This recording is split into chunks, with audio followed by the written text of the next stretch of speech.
Hi folks, welcome back to Pop Pop Fizzle. I'm Jeff. And I'm Heidi. And we're here today to continue talking about Jessica Jones. We finished uploading our episode 4 through 6 discussion. Now we're going to be looking at 7, 8, and 9. Yep. What are those episode titles, Heidi? We've got AKA I Want Your Cray Cray, okay. AKA Ain't We Got Fun, and AKA Shark in the Bathtub, Monster in the Bed. Awesome. Okay, so the previous 6 episodes have been really about dealing with this unknown killer and Jessica's search for her past and how those things sort of ended up colliding, coming together. The more she uncovered, the more she realized her connection to the killer. Yep. And then eventually she found out in that last few episodes of the first 6 that the killer was actually her mother. Yes. Spoilers, if you haven't watched this, why are you watching? This is labeled spoiler talk. You should know better. So yeah. Anyway, we will be talking spoilers throughout, so just so you know. Yep. So now Jessica is dealing with this notion. But her mother is not dead. Right. And so what I like about these Netflix shows is they have a tendency to drop a bombshell like that on us. And then where you would expect the next episode to go immediately into dealing with it. What happens after that revelation. Instead, they'll go back and give us a missing piece of the puzzle. And that's what they did with I Want Your Cray Cray. Instead of going immediately to Jessica's response to her mother and finding out this information and what happens from that moment forward, we instead go into flashback mode. 10 years. 10 years, back to pre-Kilgrave Jessica, and back to Trish, still drug-fueled and in the midst of trying to maintain some sort of celebrity status yep. with a bunch of clingers on surrounding her as happens. Yeah, normal sort of tropes, circles. I found it interesting that pre-Kilgrave Jessica seemed much more supportive, much more gracious, much more willing to bend. Not that we didn't see threads of the Jessica that we all know. Yeah. But because she hasn't been through that ordeal, because she hasn't had her trust eviscerated on so many levels, that she's still at this point kind of a functioning human being. I mean, she's in school. She's, trying to be supportive of Trish while kind of trying to look out for her at the same time. She's protecting her from her mother, just kind of trying to be a good friend and a good student and all of those things. So, just kind of normal life, even though life hasn't been normal for her thus far. I liked early on in the party scene in the club, and we have Trish and her friends, and we see already that Jessica does not fit in those circles, and someone offers Jessica champagne, and she says, I don't do bubbly, which I thought was a great line, because she means she drinks harder liquor than that, of course, on one hand, but she also doesn't do bubbly personality-wise either, so I thought that was a nice line, well written. Yeah. We find out in this episode that her mother's name is Elisa. Which, I actually noticed it right off the bat because we watch this with subtitles. I have a problem with people doing dramatic mumbling. Something gets really important and intense and their voice just disappears on, from the volume, and you really have to stretch to hear it. So we watch with subtitles because it's just easier. But when we first saw her name, earlier in the episodes, we never did see her name. They never quite identified her. Well, because she was known as Dr. Hanson. We thought it was Dr. Hanson. We thought it was, they played with the identity a bit. Different identities. But this time we got her name. And I thought it was really interesting that Elisa is anagram of Alias. So is that what that is? Am I right? Is that anagram? Yeah, I couldn't remember the word, but I remember I noticed that the letters were the same, and I honestly. Antietam. No, that's a place. It's an A word. It's definitely an A word. So. I thought it said Alias, and I was like, why are they calling this woman Alias now? That's the name of her investigation. Oh. So that was interesting. Yeah. We see Jessica at this party for Trish, or at this club where they're celebrating Trish's hit single, which was called I Want Your Cray Cray. Oh, it was terrible. So bad. Kudos to the writers for writing something so bad. Good job. Yeah. That's exactly the kind of direct that a childhood celebrity would take. That's where that would be it. And the hangers-on would tell her it's great, and she would want to believe that it's great. And it really takes talent to write something so bad. So good job, writers, on that one. In that opening sort of scene in the club, we meet this bartender. Jessica has a little interaction with Sterling. And when we first meet him, and I mentioned this to you, but I felt like his personality, his sort of way of talking to people is very much what I associate with Jessica. Yeah. So I wondered, is something going to happen? Because at that point we didn't know that there was going to be a relationship between those two. But when he first started talking, I thought, is something going to happen, and his example is going to be sort of what Jessica models her rough exterior, her tough exterior after. I'm not sure that's exactly the case, but it feels like it's a piece of a larger puzzle as far as the shell that she's constructed. She's definitely learned from him she must have known this, but it's kind of an example through him shown that you can talk to certain people certain ways, and there are other ways to speak your mind. And he was very charming with Patsy's mom, but the quips that he got off to his boss were very much something we could absolutely hear coming out of Jessica's mouth. Sure. Right. Now, through Sterling and his eventual relationship with Jessica, which kind of builds over the course of this episode, we find out that her middle name is Campbell, Jessica Campbell Jones. I thought that was interesting. That was unexpected. Yeah, also not sure if that will pick up at any point in time for any reason. Don't know. Also thought it was interesting that we found out that she stole her iconic jacket. So the jacket that Heidi in our last video talked about her wearing in the heat of summer, in the humidity. She actually something she stole. Yeah. Now, her boyfriend is an up-and-comer. He's trying to build a club, trying to build a business. What's the name of his club? Alias. Club Alias. So we have another connection to why Jessica probably named her PI business Alias Investigations. As Heidi said, her mother's name is an anagram of Alias, so we've got all these little connections to that. Yep.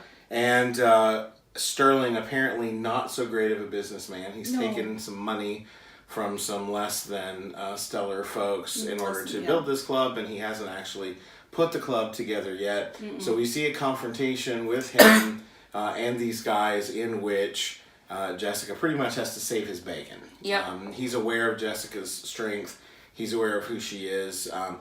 Clearly she's been stealing some things and doing some not so up and up things, things on the up and up with him. He's aware of it, doesn't seem to care. No. They're just living life and doing what they please. But it comes forward even in sort of her early falling out in this episode with Trish over Trish's partying, drug-taking lifestyle, that even then Jessica's very protective of family. Right.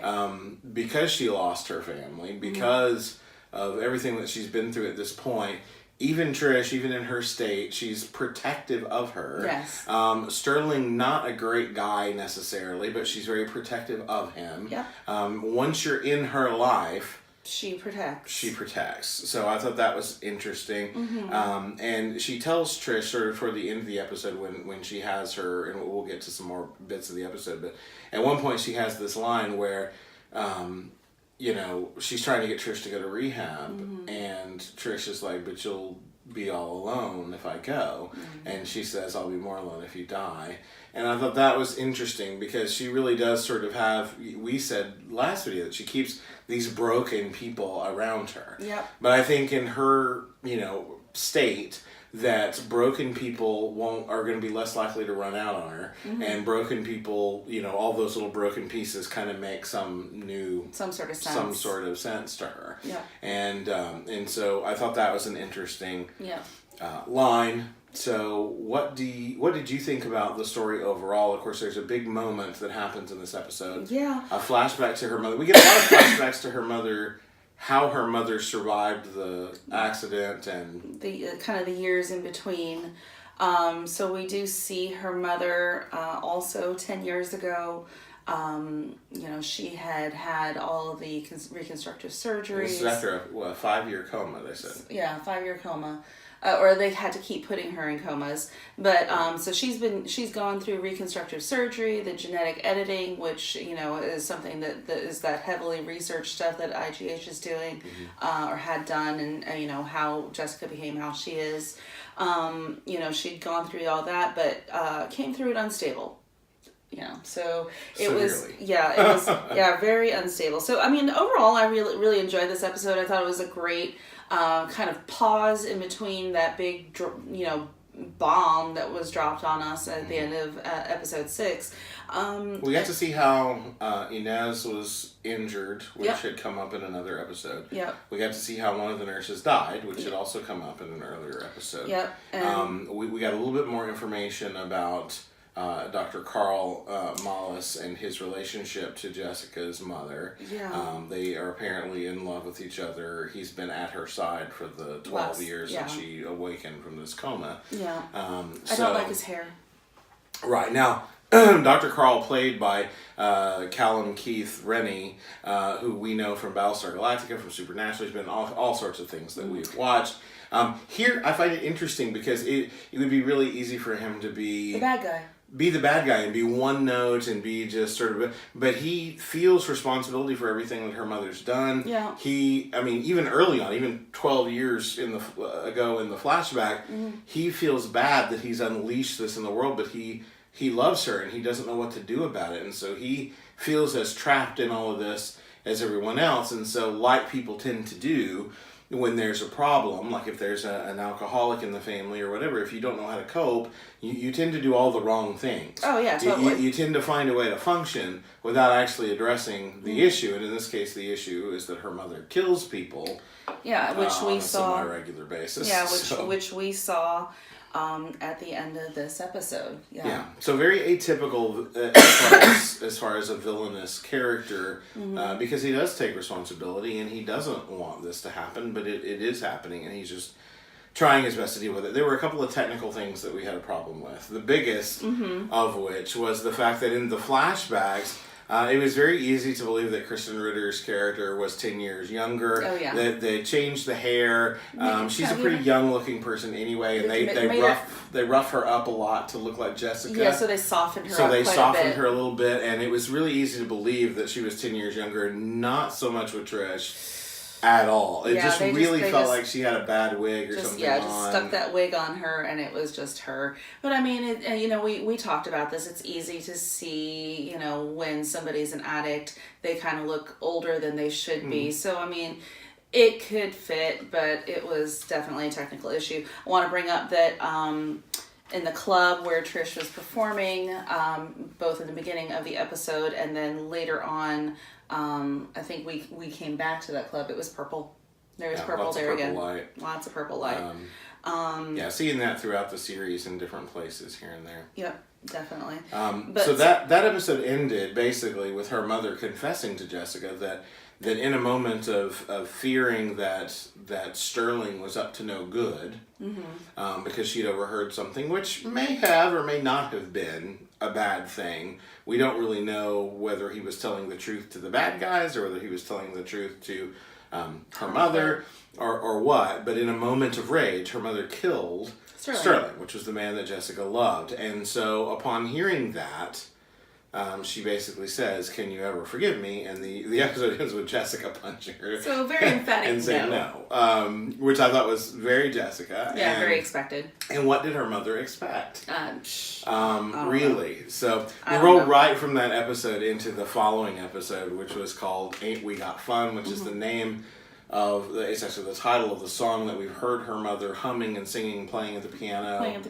All of that. And so at the beginning of this episode, Jessica is actually restrained in her mother's bed, and Dr. Carl is talking to her, and Dr. Carl sedated her after she punched her mother, basically. Yep. And so they're talking to each other, and he tells her, you really need to talk to her, help her calm down. And one of my favorite lines in this one is, Jessica saying, "I really don't have that effect on people." So that was hilarious, and of course, so true. And again, we got the sort of timeline straightened out that it's been 17 years since the accident. So for 17 years, Jessica assumed that her mother was dead. The Dr. Carl mentions Dr. Kozlow, that we heard mentioned earlier in the season, Kozlov.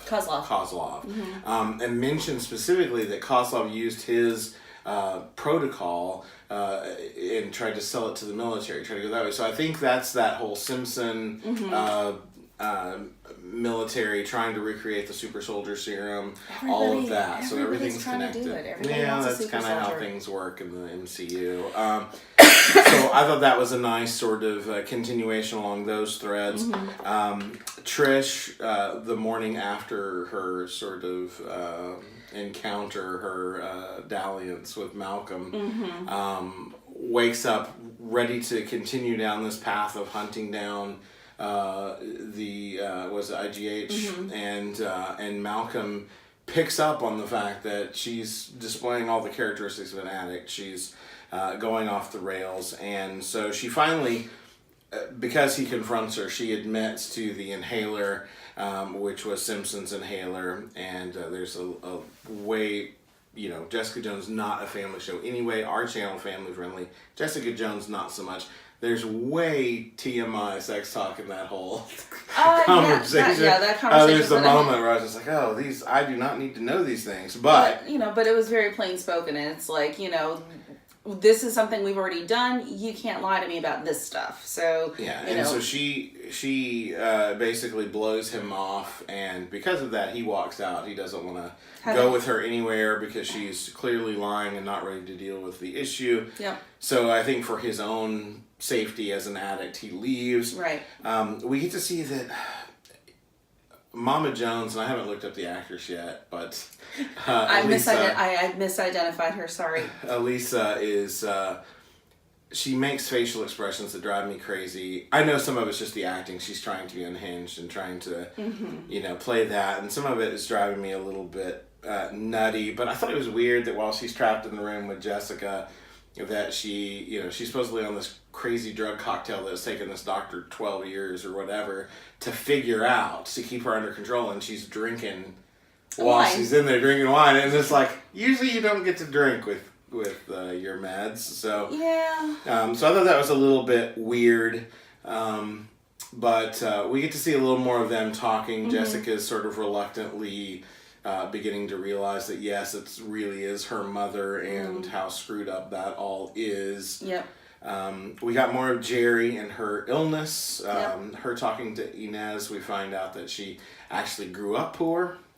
So that's she had 4 siblings, grew up in a trailer park. Everything that she has, she built for herself. Which, I mean, kind of gives a little more insight into her particular personality and mind frame. But it's like, we kind of got that already. So it was just kind of, I don't know, like, a little bit of a sob backstory that we didn't really need. But, interesting enough, now we know more about Jerry, which, like I actually complimented before that we're learning more about the people in Jessica's scope. So this is just a little bit more of that. And Jerry begins this whole thing with Inez of finding out about Shane, who's the healer. She goes to visit Shane, so we get some of that in this episode. One thing that I thought was interesting to me, and this is the one thing I mentioned to you that I wasn't sure if you picked up on, but it was really because I had looked at the episode titles for the rest of the series, is that her mother mentions, Jessica's mother mentions to her about all those trips to the shore when we went to Playland, and Playland is the name of the finale for the season. AKA Playland. Okay. So I'm curious as to how all that's going to tie in. Very curious about that. Malcolm sort of went off on his own. What was all that about? Yeah, he was, he said, if we're not going to be, because she had told Trish that nothing is happening with IGH anymore. So Malcolm was like, well, if nothing's happening, I still have to do something. So he started looking into Jerry's partners, since obviously Jessica hasn't really kind of gone that far down that route.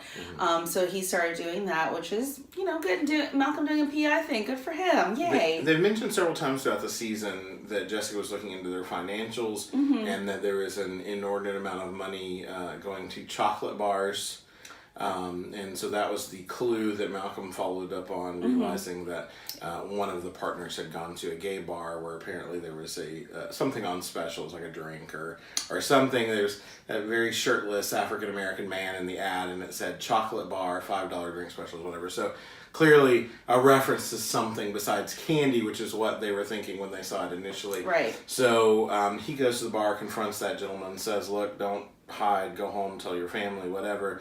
And then he gets into a fight with some people that are using some slurs and trying to pick a fight. The other gentleman, Jerry's partner, leaves, but they follow Malcolm, and Malcolm doesn't put up with their nonsense. No. And a fight ensues. And he doesn't really, I mean, he gets some good licks in, but he doesn't really hold his own.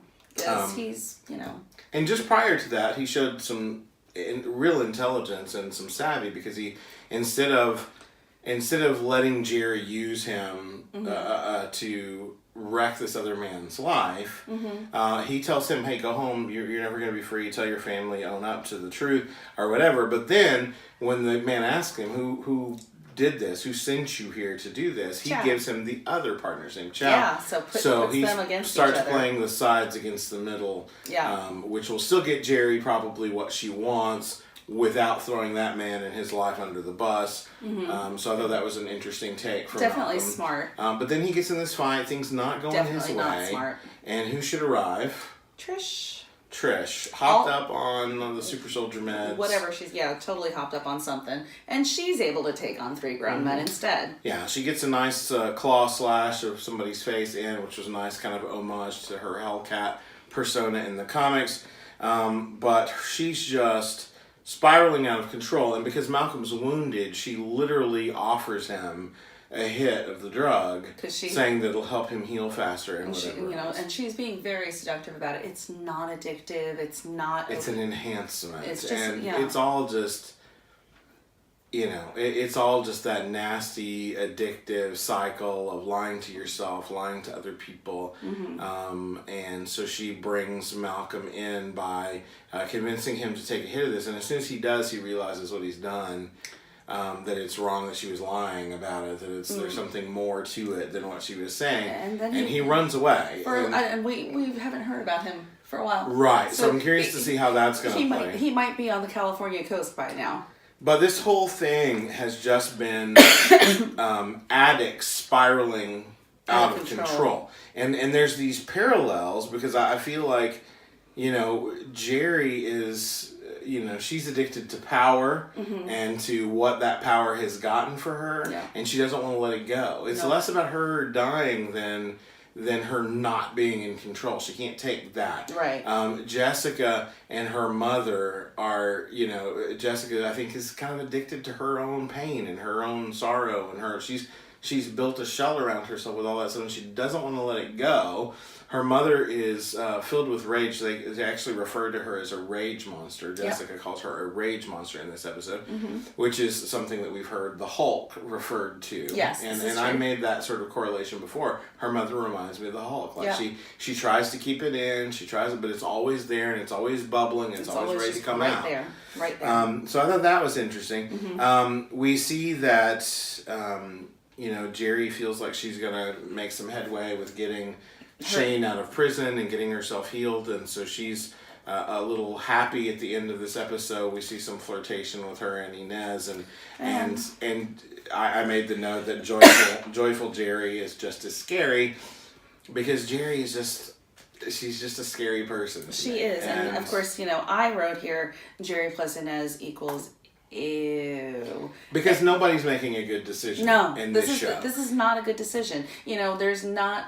And I had said to Jeff, there's no 2-person couplet happening in this show where we've been like, yay, they finally got together. It's like, oh, why are you doing this to yourself? Yeah. So this is just another one of those. And it has nothing to do with pairings or anything. Yeah. As far as us being, shippers for one thing or another. No, that doesn't even enter into it. No. It's just that all these people are making terrible decisions about their own lives. Decisions. Now that doesn't mean that we're not enjoying the series. Oh yeah, totally. But they're just train wrecks walking through life, making one bad choice after another. Yeah. From Trish to Trish's mom to Jessica to Jessica's mom to everybody, Malcolm, they're all making weird decisions that are not helpful. Now, this episode ends with we get two interactions that I thought were interesting.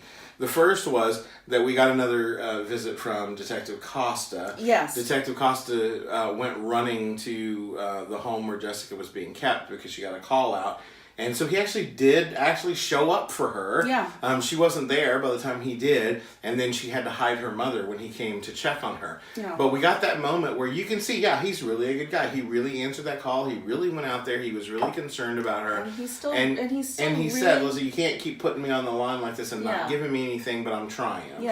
He's still really willing to kind of take Jessica's word for what's happening, and she kind of puts him off a little bit longer, so we'll see if that kind of comes to in the next few episodes. Now the episode title gets its name because Jessica overhears her mother humming that song as she's making some tea or whatever it was she was making, and we see Jessica mouthing the words to the song as she listens to her mother, and we see her visibly shaken by that. She's feeling it. She just doesn't know what to do with it because her mother's a killer. What do you do with this? No, I don't know. And the episode ends with a shot through the window, clearly meant for her mother. It misses. Yep. And Jessica knocks her mother out of the way and takes a shot in the shoulder, and then her mother just spots the shooter and bolts out of there. Yikes. And so that's how that episode comes to an end. And then we go straight into AKA Shark in the Bathtub, Monster in the Bed. Doesn't take us long to get to the meaning of that particular that one title. Turns out the sharpshooter from across the way is Price, the PI that was trying to bring Jessica in or do away with her one way or the other. Something. He's like a giant thorn in the side right now. Yeah, although I liked him in this episode. Yeah. Because he realized his mistake as soon as Jessica's mother saw him. He was like, oh boy. Yes. And he ran, which was the smart thing to do. And then also that he, toward the end of the episode, I feel like he understood Jessica's predicament and seemed more human to me.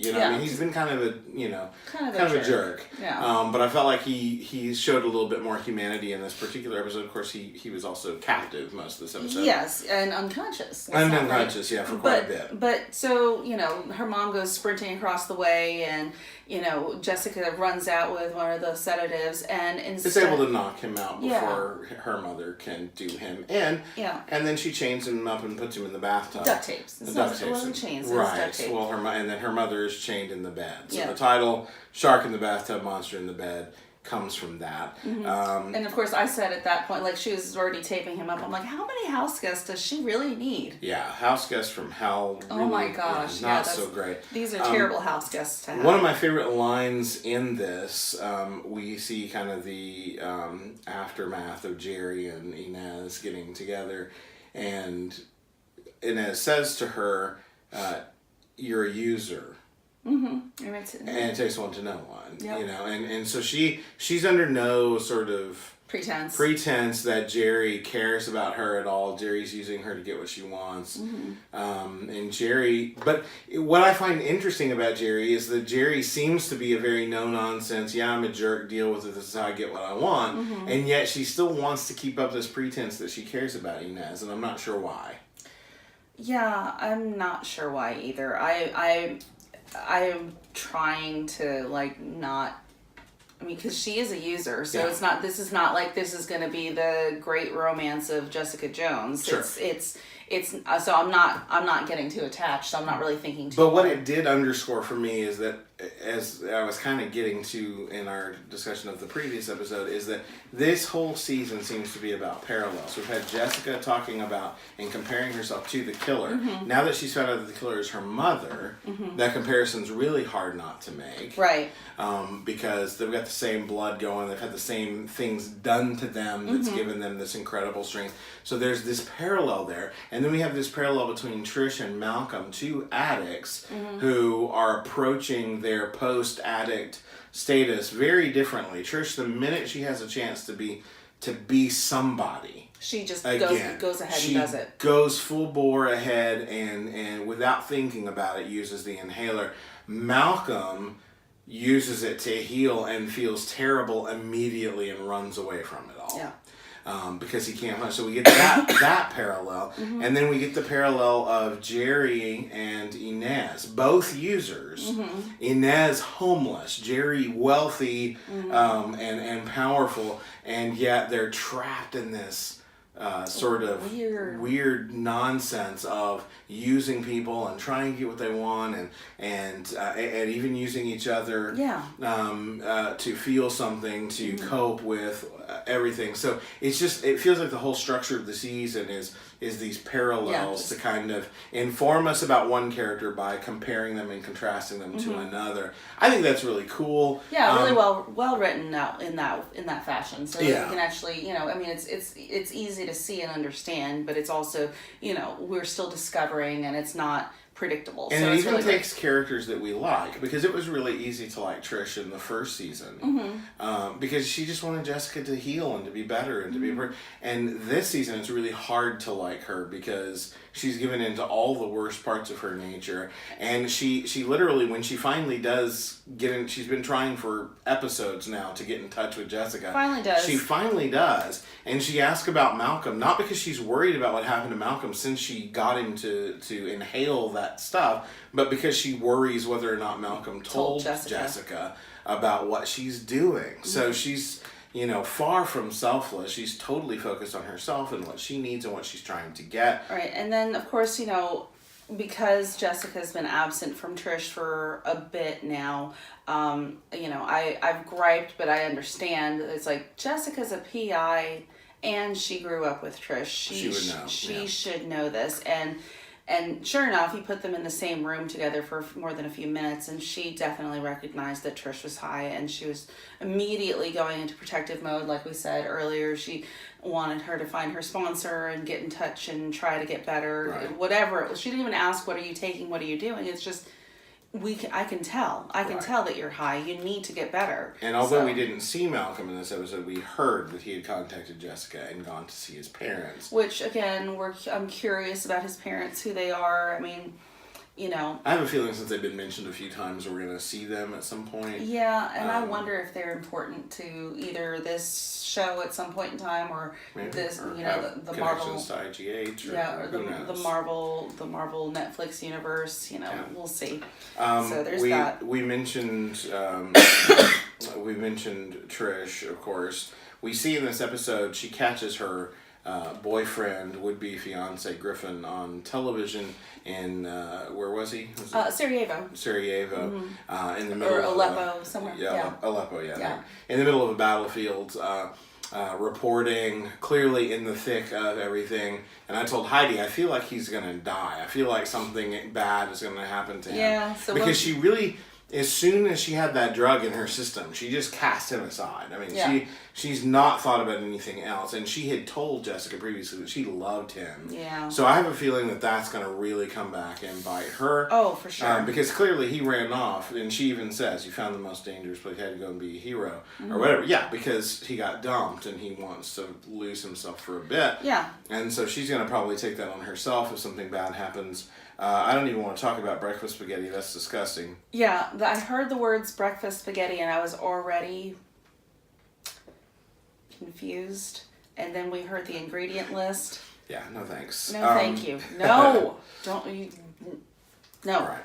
Okay. We get a small sort of subplot regarding the soup and his kid. His wife has taken his boy away and is going to be leaving town, so Jessica and her mother help him get the kid back. Which is great. In that scene at the bus terminal, we get a little bit of a Stan Lee cameo on a poster for Forbush and Associates, which is cool. If you don't know about Forbush Man and all of that stuff, you can look that up on Wikipedia, but that was a nice little Marvel Easter egg with Stan. And then we get Trish getting a call from ZCN, which seems to be something that she's excited about. She basically, just before this, trashed her own talk show on radio live and bolted out of there after making quite a spectacle of herself, high as a kite on whatever the inhaler does for her. I wrote here, Trish is too intense for gluten sensitivity. That's right. So she quits, and then we see her get this call from ZCN that apparently was impressed by her meltdown on the radio, and can you do that weekly for us? She says yes, and as soon as she said yes, Heidi was like, so the inhaler will be empty. Because we said this a few videos ago, that it's like, she has no idea where this stuff comes from. She has no idea how much is in there or how long it's going to last. She literally knows nothing, and she's just running through it like there's no tomorrow. Addictive. It was bound to happen. And so, of course, as soon as she's off the phone, as soon as she's made plans to meet with ZCN, she tries to take a hit, and there's nothing there. No. So not poor, but Trish and her spiral is only going to get worse. It's definitely going to get worse. And I'm thinking to myself, okay, she's either going to be throwing up for this entire interview, or she's going to find something else that'll help. Or she's going to lose her mind in the middle of it. Yeah. So something's going to happen there. We'll have to see how that works out. At the end, we get this moment where Jessica realizes that her mother is just a stone cold killer. Her mother talks about Price in the bathtub, like, listen, we just need to get rid of him. I mean, he's going to be in more trouble than he's worth. You don't even have to know. Just close your eyes. Just go somewhere else. I'll take care. I'll even knock him out first so that it's humane. I mean, saying all this really scary, creepy stuff. Yeah, I mean, you wouldn't... Like she's talking about putting down a sick dog or something. I was going to say, you wouldn't want to hear this about a kitten in a bathtub. And right. We definitely don't have a kitten here, but... Yeah. So scary, scary stuff. Jessica realizes, of course, that, whoever else she is to me, she's a killer, and she's never going to change. She tries to, she unties or takes the tape off of Price, pulls him into the next room and says, listen, you tried to kill me, let's let bygones be bygones. You just leave, and let's let this be the end of it. And Price is like, look, I can let you go. That's not a problem. I know now that you didn't kill my guy, but she can't be let free because she's a killer, and you know that she'll kill you, and you know that there's nothing you can do for that. And Jessica does. She knows, and so she calls Detective Costa and says the killer is at my place, and then her mother just beats down the door, knocks her to one side, tries to kill Price. Price is luckily quick enough on his feet. And Jessica kind of gets him out of there. And Jessica, but I mean, he's quick enough on his feet that he's bolting. The mom would have caught up, but thankfully Jessica's on her heels and is able to keep her. And then her mom, she's in a rage. She could have done something terrible to her own daughter. She knocks her down, she bloodies her up. And then she kind of comes to herself a little bit, and right then the police show up. Her mother goes downstairs, and we have this moment where we don't know whether she's going to fight or whether she's going to run or whatever. And Jessica comes out and says, "Mom, please let it end. Let this be the end of it."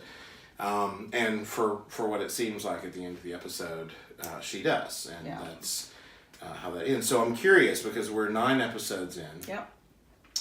So we have 4 more episodes to go, including the finale. And it seems like our villain for the season has been taken off the map.